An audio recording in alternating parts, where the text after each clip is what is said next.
You wake up already behind. Before your eyes fully open, there's pressure. A meeting in 30 minutes, messages waiting, deadlines already breathing down your neck, and that voice, quiet but relentless, faster, don't stop. You're late, so you move, not consciously, automatically. Coffee instead of presence, emails before you've even arrived in your own body, breakfast skipped, replies sent mid-shower, a mind already fragmented before the day has even begun. And you call this a productive start. Maybe it is, by the standards of a world that rewards exhaustion and mistakes constant motion for meaning. But stop for a second and actually look at it. Are you living, or are you just accelerating toward your own collapse? Because it feels like control, it feels like efficiency, it feels like you're ahead, but underneath that, something else is happening, something quieter, something far more dangerous. What you call productivity is often just survival, disguised as success, because your body does not interpret your lifestyle the way you do. It doesn't see ambition, it doesn't see discipline, it sees threat. Every rushed movement, every notification, every moment of divided attention. Your system reads it as danger, not metaphorically, biologically. Your heart begins to race. Stress hormones flood your bloodstream, cortisol rises, adrenaline sharpens your senses. Your body prepares for something that isn't actually there. Digestion slows, the immune system weakens, memory becomes unstable, sleep gets disrupted. Emotions become harder to regulate. At first, you barely notice it. Just small signals, irritability, restlessness, a mind that won't slow down, a body that never fully relaxes. But this isn't random. This is accumulation. You are wearing yourself down, from the inside out. And the most dangerous part? You've been taught to call it normal. You've been told, this is just what adult life looks like. That stress is inevitable. That sleep is optional, that slowing down means falling behind, that always being available is strength. But it isn't strength, it's conditioning, and it runs deeper than you think, because somewhere along the way, you started treating your body like a machine. Input, output, repeat, no limits, no recovery, no awareness. But your biology doesn't work like that. It never has. You are not built for constant pressure. You are built for cycles. For activation and recovery, for intensity and rest. But right now, there is no off switch. You wake up already running, and you never really stop. The pressure just changes form, from deadlines to notifications, from meetings to expectations, from external demands to internal guilt. And so the system stays on, all day, every day, not because you're weak, but because you've adapted to something unnatural. And that adaptation comes at a cost, because there's a difference between resilience and erosion. Resilience restores you. Erosion drains you while making it look like you're functioning. And right now, you are functioning. But beneath that, the damage is already unfolding, quietly, gradually, systematically. Every time you rush, your brain signals urgency. Every time you multitask, it fragments your attention. Every time you react instantly, you reinforce the idea that everything is urgent. And your body responds the only way it knows how. It prepares you for survival. Blood pressure rises, muscles tighten, breathing becomes shallow. Your system shifts into emergency mode. This is the fight-or-flight response, a mechanism designed to save your life, to help you escape real danger. And in the right context, it's extraordinary. But here's where everything breaks down. Your life keeps triggering it without ever resolving it. There is no clear threat and no clear end, just a constant stream of low-level pressure. You're not being chased, but your body behaves as if you are. You answer messages while eating. You scroll late into the night. You work while you rest. You think while you should be recovering. And each of these moments activates the same system, again and again and again, without closure, without release, without recovery. So the state becomes permanent, a background tension that never fully disappears. And over time, that tension becomes your baseline. You forget what calm feels like. You forget what real rest feels like. You forget what it means to simply exist without pressure. And this is where the real danger begins. Because when something becomes normal, you stop questioning it. You stop noticing it. You stop realizing what it's doing to you. And the system keeps running. Until one day, it doesn't. Until the body interrupts what the mind refused to. And the only question left is, how long can you keep going like this before something breaks? Cortisol. Your boss sends a vague email. Cortisol. You're late to a meeting. Cortisol. You finally sit down to rest. But your mind jumps to tomorrow. Cortisol. Again and again and again. This hormone, designed to keep you alive for a short, critical moment, is now being released all day, every day, for years. And your body pays the price. Not immediately, not dramatically, but precisely, silently. Your memory begins to weaken. Learning becomes harder. Focus slips, because the part of your brain responsible for these functions starts to shrink. Your immune system loses its edge. You get sick more often. Inflammation increases. Your body becomes less capable of defending itself. Even at the cellular level, damage accumulates. The very markers that protect your longevity begin to degrade. Aging accelerates, not because of time, but because of stress. Your arteries stiffen, your heart works harder, your risk quietly climbs, and emotionally, something shifts. You become more reactive, less stable, less able to feel real joy, not because life changed, but because your system can no longer regulate itself the way it was designed to. So understand this clearly. What you call normal is not neutral. It is a state of emergency, not occasionally, but continuously. You are asking your body to survive a war that never ends, and it is losing. Not all at once, but slowly, systematically. Without warning signs you can't ignore, because the damage is delayed. That's what makes it dangerous. You don't feel the full cost while it's happening. You feel it later, years later, when the system can no longer compensate. What looks like burnout is accumulated exhaustion. What looks like hypertension is prolonged pressure. What looks like cognitive decline is years of overload finally catching up. And when that moment comes, it feels sudden, but it isn't. It's the result of thousands of small moments you were taught to ignore, and so you tell yourself, I was just working hard. But your body tells a different story, because this isn't just tiredness. You are not just tired, you are inflamed, overstimulated, dysregulated, breaking down while appearing functional.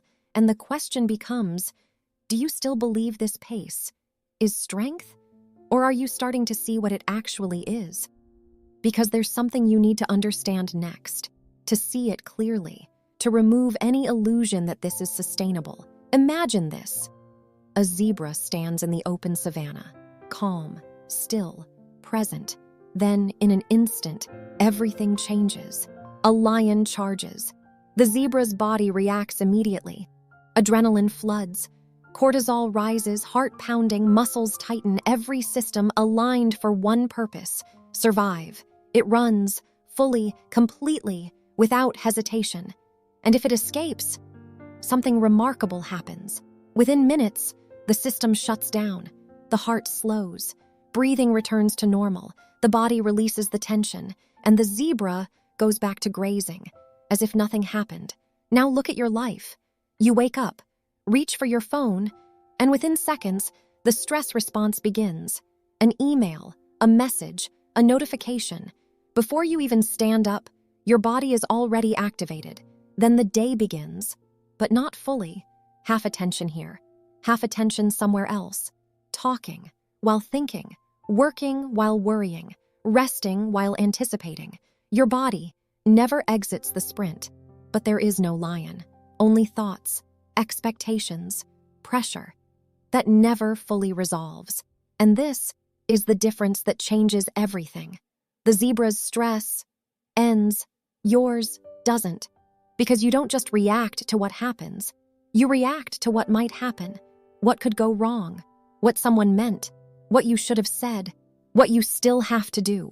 Your mind creates the threat, and your body obeys. You don't need danger, you just need anticipation. A full calendar, an uncertain future, a thought that won't let go. And suddenly, your system is running at full speed while your body hasn't moved at all. Think about that. Sitting still but internally sprinting. Lying in bed but unable to stop. Replaying conversations, predicting outcomes, trying to control what hasn't even happened. And every time, the same response. Again and again and again. This is not design. This is distortion. Because you were never built to live like this. And when this pattern continues, something deeper emerges. It's not just the intensity, it's the lack of control. Because the most damaging stress is not always physical, it's psychological. It's the feeling that you cannot step out, that you must keep going, keep responding, keep performing, even when your system is asking you to stop. And this is where the real weight comes from, not one big threat, but hundreds of small ones. Every single day, no resolution, no closure, no reset, just accumulation, like pressure, that never releases. And over time, that pressure becomes identity. You start believing this is just how life is, that exhaustion is normal, that tension is expected, that being overwhelmed is proof that you're doing enough. You even become proud of it. You wear it, like evidence of effort, like it means something. But it doesn't. It only means you've been taught to ignore the signals that were meant to protect you. And the longer you ignore them, the louder they become. Until one day, they can no longer be ignored. But the zebra doesn't do any of that. It doesn't replay the chase once it's over. It doesn't question if it ran fast enough. It doesn't stay alert for a danger that has already passed. Its intelligence is simple. It knows when to stop. You don't. And until you remember how to stop, your system will continue to behave as if the threat is still there, all day, every day, for years. That isn't resilience.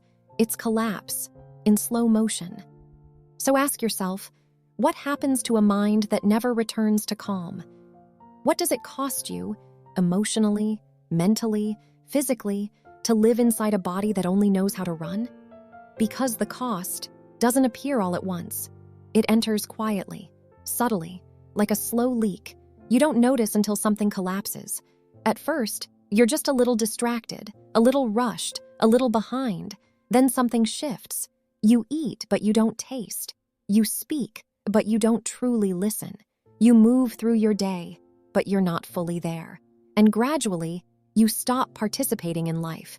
You start managing it, handling it, optimizing it, surviving it, but not actually living it. So let's make this real. When was the last time you were fully present? Not thinking ahead, not replaying something, not planning the next move, just here.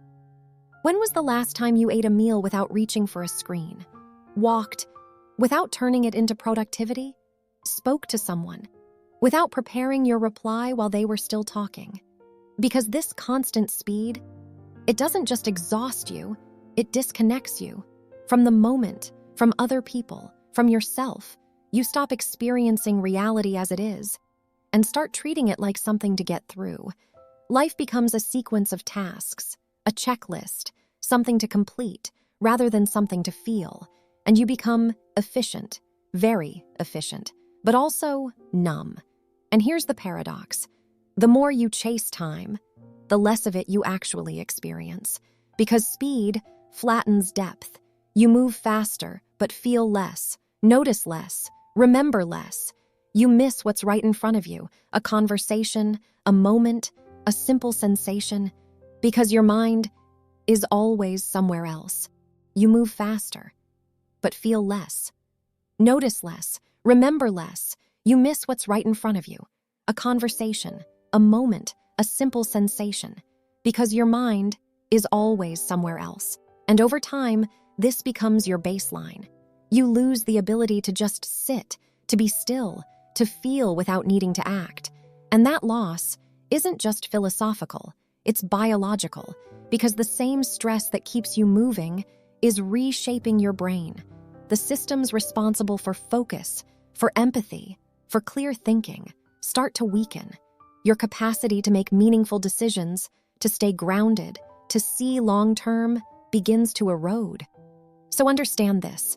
Speed is not just changing how you live, it's changing what you are capable of, but it goes deeper. Because when disconnection lasts long enough, you stop recognizing it. You begin to mistake numbness for peace. You tell yourself you're fine, you're calm, you're handling it. But you're not calm. You're distant. You're not grounded. You're disconnected. And because everyone around you is moving the same way, it feels normal. But normal is not the same as healthy. And familiar is not the same as right. Because you were not built to live like this. You were not designed for constant stimulation. You were meant to feel, to connect, to rest, to notice, to experience life, not just process it. And somewhere inside, you already know that. You feel it. In the moments of silence you keep avoiding. In the exhaustion you can't fully explain. In the quiet sense that something is missing, even when everything looks fine. And here's the truth. That part of you is still there. Your system has not forgotten. It remembers what calm feels like. It remembers what presence feels like. But it won't return on its own, not accidentally. It requires something very simple and very difficult. A decision to slow down, to interrupt the pattern, to stop, even when everything in you wants to keep going. Because the biggest illusion you've been taught is that speed means more life, that the faster you move, the more you gain. But the opposite is true. The faster you live, the less you actually experience. And this is where everything begins to shift. Because from the moment you stepped into adulthood, you were handed a script. Move faster, do more, be more, produce more. And without realizing it, you equated speed with intensity. You believed that rushing meant you were living fully. But what if that belief itself is the thing that's been taking your life away? As if living fast was the same thing as living fully. As if filling every minute meant you were more alive. But that isn't intensity. That's overstimulation, disguised as meaning. There's a difference, and it changes everything. Living deeply nourishes you. Living frenetically drains you. One expands your experience, the other compresses it into something shallow, rushed, and forgettable. And yet, you were taught the opposite. You were taught that slowing down is failure, that rest is laziness, that silence means something is wrong, so you keep going, even when your body starts to resist. Even when your mind begins to fracture, you push through it. Call it discipline, call it ambition, call it drive. But underneath that, something is breaking. Because this isn't sustainable. And the cost is not theoretical, it's biological. Chronic stress, the kind you live with every day, doesn't just make you tired, it rewires you. Your cardiovascular system comes under constant strain. Your cells age faster, your memory weakens, your immune defenses drop, your body becomes more vulnerable, not just to discomfort, but to disease.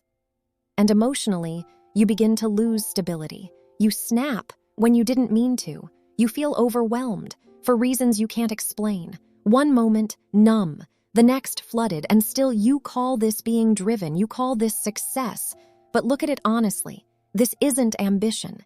It's addiction. Addiction to speed, to stimulation, to the chemical rush of feeling needed, urgent, important. Your system has adapted, not to thrive, but to survive on chaos. That's why stillness feels uncomfortable, why silence feels heavy, why doing nothing feels like something is wrong. Because you've trained your body to depend on pressure, to need the next task, the next notification, the next spike. And without it, you don't feel calm. You feel empty, restless, uneasy. But that's not because something is missing. It's because something has been overstimulated for too long, and now it doesn't know how to stop. And here's the irony. The life that promised you more takes more than it gives. It takes your health, your presence, your clarity. It takes your ability to truly feel, to truly connect, to truly think. It takes your time and replaces it with a blur. A schedule filled, a mind exhausted, a life you barely remember because you were never fully there. And what do you get in return? A sense of urgency, a fragile identity. Your system begins to recover. Your mind becomes clearer. Your memory returns. Your emotions stabilize. Your body starts to heal. And for the first time in a long time, you don't just function, you feel, you return to your life instead of performing it. So the real question changes. It's no longer, yes, how do I keep up? It becomes, why am I still running? Because if you're honest, there's a part of you that already knows, buried beneath the noise, beneath the urgency, beneath the habit. There's clarity, a quiet recognition that this pace cannot continue, but knowing that is not enough. Understanding the problem doesn't solve it, because this isn't abstract. This is happening in your body, in your nervous system, in your cells, in your brain. So the solution must begin there, not in ideas, not in intentions, but in action that directly interrupts the pattern. Something simple, but not easy, because what most people don't realize is this. You cannot think your way out of chronic stress. You have to teach your body, something it has forgotten, how to stop running. You don't heal stress by thinking differently. You heal it by changing what your body experiences. Because your brain doesn't respond to ideas, it responds to signals. And the only signal that truly matters is this. You are safe, not intellectually, physiologically. That's where healing begins. By activating a system that has been ignored for far too long, the part of you designed not to fight, but to recover, to repair, to regulate, to return to balance. And right now, that system is silent, drowned out by constant activation. So you have to bring it back, deliberately. Start with something simple, your breath. Not shallow, not rushed, slow, deep, controlled, breathing from the diaphragm, not the chest. Because when you slow your breath, you send a direct signal to your nervous system. The danger is over. When your breathing drops into a steady rhythm, your body begins to shift. Heart rate softens, tension releases, the internal alarm starts to quiet down. This isn't philosophy. This is biology. Just a few minutes, done consistently, can begin to change your entire internal state. Not instantly, but reliably. Then there are moments you have to create on purpose. Small pauses in your day, where nothing is demanded of you. No screens, no urgency, no input, just space. A meal eaten slowly, a walk, without a goal. 10 minutes, sitting still. Not because you earned it, but because your system needs it. These are not luxuries. They are resets, signals to your brain that it can stand down. Because right now, it never does. And you need to hear this clearly. Multitasking is not helping you. It is draining you. Your brain is not designed to do multiple things at once. It switches rapidly, constantly, and every switch costs energy, fragments focus, increases stress. So when you slow down and give your attention to one thing fully, something changes. You become more precise, less reactive, less exhausted, not because you're doing less, but because you're doing it properly. Then there's the invisible pressure, technology, notifications, messages, endless input, each one a small disruption, a small spike, a small reminder that something needs your attention. And over time, that becomes your environment. Constant interruption, constant activation. So take control of it. Not completely, but intentionally. Limit the noise, create boundaries, decide when you engage, instead of reacting every time something appears. Because if you don't, your attention will never belong to you again. And without attention, there is no peace. Then there's something you've probably underestimated. Sleep. Not as comfort, but as necessity. Because without it, nothing repairs. Your brain doesn't reset. Your body doesn't recover. Your system stays activated, and the damage continues. You can ignore that for a while, but not forever. At some point, the system demands payment, and it always collects. Even movement needs to be understood differently, not as punishment, not as intensity, but as regulation, gentle, consistent, sustainable, because your body doesn't need more stress, it needs balance. And finally, something deeper, connection. Not superficial, not performative, real. A moment where you are seen, where you don't have to perform, where you don't have to keep up, because that, more than almost anything, tells your system, you are not alone. You are safe. And safety is what allows everything else to begin healing. But here's the part most people avoid. None of this works without one decision. A decision that feels simple, but goes against everything you've been taught. You have to give yourself permission to slow down, not later, not when everything is done, now. Because if you don't, you will keep choosing speed. You will keep choosing urgency. You will keep reinforcing the very state that's exhausting you. You will keep reinforcing the very state that's exhausting you, and no technique, no method, no knowledge can override that. Because at the core, this is not about information, it's about permission.